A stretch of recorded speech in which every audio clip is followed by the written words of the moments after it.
Albert Einstein's father died thinking his son was a failure. Yes, it's true.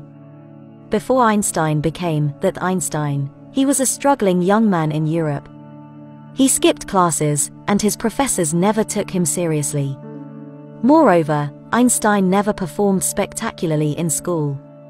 He did so poorly that he nearly decided to drop out and just sell life insurance. Things got worse when he got into college. His carefree attitude towards conventional learning offended his professors.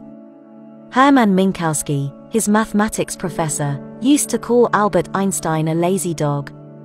Interestingly, Minkowski spent his later life developing a geometric representation of Einstein's special theory of relativity.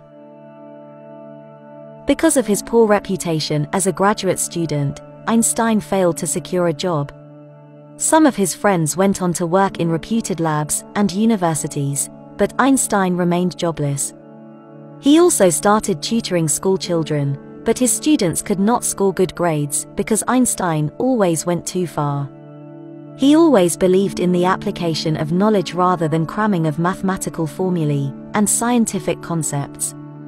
This was something not practiced by the schools. To make matters worse, Einstein also suffered emotionally. He lost his father and, a few weeks later, his newborn daughter. This loss devastated the young and jobless Einstein. His failures destroyed his confidence, and he had nowhere to go. To support his family, Einstein reluctantly took the job of a third-class patent clerk in Switzerland. He had never thought he would end up at a place like this. But nature had some other plans for this genius. At the patent office, Einstein would quickly complete his work and spend the rest of his time thinking about some of the unsolved problems of physics. In 1905, Einstein published his first paper on the photoelectric effect. He had thought that this paper would bring him to the limelight. But the scientific community completely ignored this paper that came from a patent clerk. Interestingly, 16 years later, Einstein was awarded the Nobel Prize for Physics to research the photoelectric effect. Einstein then turned his focus on the microscopic world. His second paper explained Brownian motion, which later led reluctant physicists to accept the existence of atoms.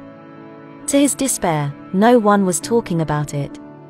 Even his second paper failed to leave a mark in 1905. Although the young man was disappointed, he did not give up.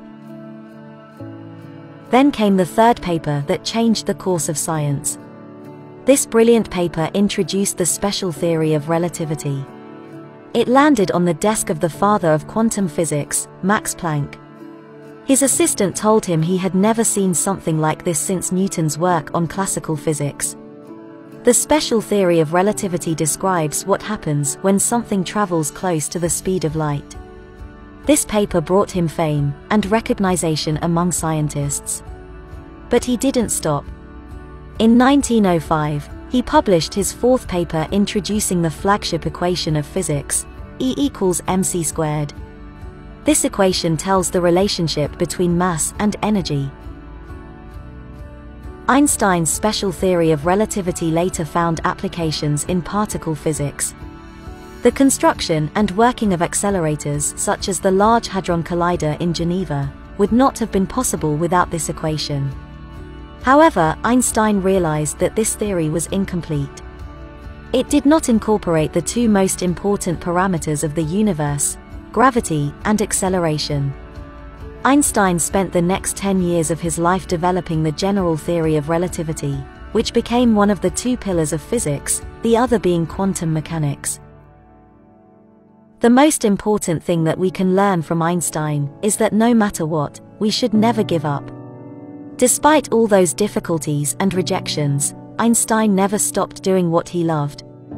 Had he given up at any of those failures, he would not have become the most celebrated scientist in history.